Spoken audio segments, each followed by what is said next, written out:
Inamyendahan din ang ilang probisyon sa sectoral representation ng Bangsamoro Electoral Code sa inaprubahang Parliament Bill No. 419. Kabilang dito ang revocation ng naunang certification ng mga sectoral organization at isasabay na rin sa regular election ang paghalal ng sectoral representatives maliban sa non-Moro Indigenous Peoples o NMIP. Ang News Now sa report. Sa inaprubahang Parliament Bill No. 419 ng Bangsamoro Transition Authority Parliament, inamyendahan nito ang Bangsamoro Electoral Code o Bangsamoro Autonomy Act No. 35, kabilang dito ang political party participation, lowering vote thresholds at restructuring ng sectoral representation. Ilan sa mga salient provisions sa usapin ng sectoral representation sa inaprubahang PB No. 419 ay ang revocation ng naunang certification ng sectoral organizations at sectoral wings ng political parties. Kinailangan ng dumaan sa bagong certification process ng hindi lalagpas sa 15-day period para sa relevant offices upang aksyonan ang applications. Ang non-Moro Indigenous Peoples o NMIPs ay maghahalal ng kanilang representative sa pamamagitan ng sectoral assembly, habang isasabay naman sa regular election ang pagpili ng representante ng ibang sectoral representatives.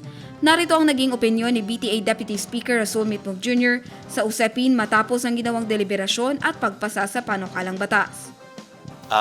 Payagan niyo ako bumalik sa batas, sa BOL. Ang sabi sa BOL, among the sectorals, ang naiba lang na election is yung NMIP.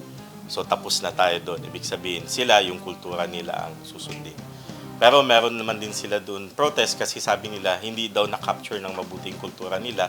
So opportunity na ito na ma-capture ng mabuti. So ma-review at tanungin, yan ba yung kultura nyo or baka may mali? So opportunity nila na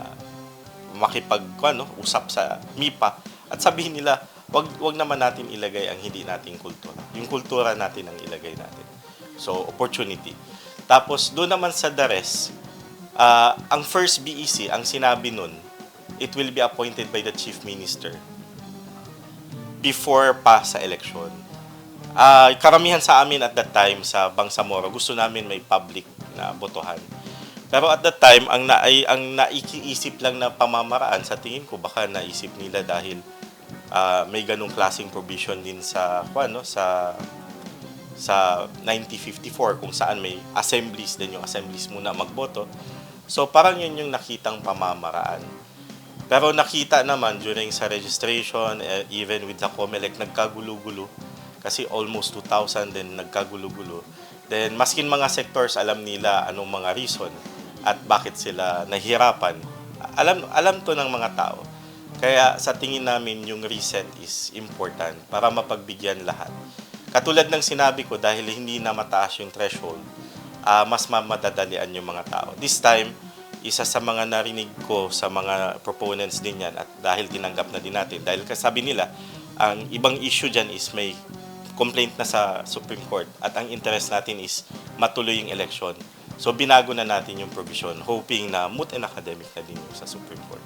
Kasi tapos na, di ba? Iba na yung provision. So, ang sitwasyon dyan ngayon, yung mga dalawa kasing type of sectoral organizations. Isang type ng sectoral organizations, nag-organisa sila kasi eventually gusto nilang maging political party. Nagpapalakas lang. Yung isang type of sectoral organization, ang purpose lang nila for that first election is makapag-nominate at makapagboto sa first na sectoral representative. So, ngayon, ang opportunity dito sa isang group na gustong maging political party, bumaba po yung threshold. Baka hindi lang sectoral yung inyong interest, i-check nyo baka pwede na kayo dun sa political party. Then, doon naman sa sectoral, wag po kayong humina ng loob kasi kayo lang po yung pipili ng nominees nyo. Ibig sabihin, the nominees will always be from your sector. Yun lang dahil sa hindi pa nagawa yung demographics and all, kailangan pagbotohan ng lahat. Jen Garcia, iMinds, Philippines.